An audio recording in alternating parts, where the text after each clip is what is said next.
Hi, I'm Robert Osborne. Since 6 a.m. Eastern today, it's been nonstop film noir here on TCM, mixed in with gangster and crime dramas, from Black Hand and The Public Enemy to Little Caesar and White Heat. Well, we're almost to the finish line, and back with me, as he has been all evening, is Edward Burns. He had a familiar face to moviegoers thanks to his movies The Brothers McMullen, She's the One, and Sidewalks in New York, all of which he both wrote, directed, and starred in. He was also a very prominent presence in Saving Private Ryan. And starting tomorrow, he can be seen on 2 episodes of our sister network TNT's new show, Mob City. Welcome back, Ed. How are you? Good to have you here. Yeah, thanks. Up next for us, another one of the best movies of the genre of film noir. It's The Big Heat from Columbia Pictures in 1953, starring Glenn Ford and Gloria Graham, with Fritz Lang directing. Now, this is a movie I have to tell you that when I first saw it, I wasn't all that keen about it. But then I saw it again not long ago on TCM, and I really liked it.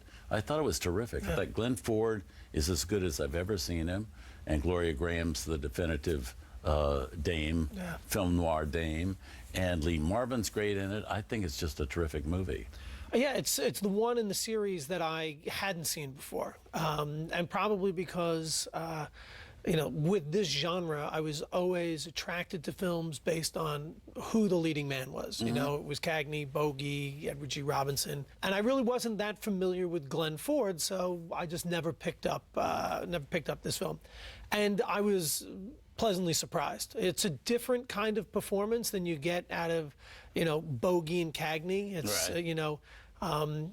He's more stoic. He's sort of the strong, quiet type, maybe more of a a Henry Fonda kind of leading man. But I was really kind of blown away by his performance in this film.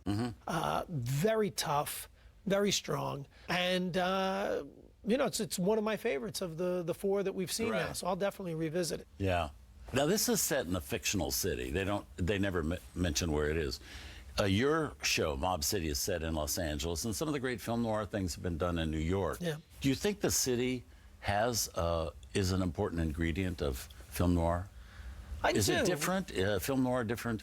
Double Indemnity different in Los Angeles than it would be in New York? Yeah, it's interesting. I think there is some difference. The Chicago films, and again, I'm not I don't know the world that well, but the Chicago films seem to be set around, sort of the real life characters. Because there were Little so many famous for being in Chicago. Yeah.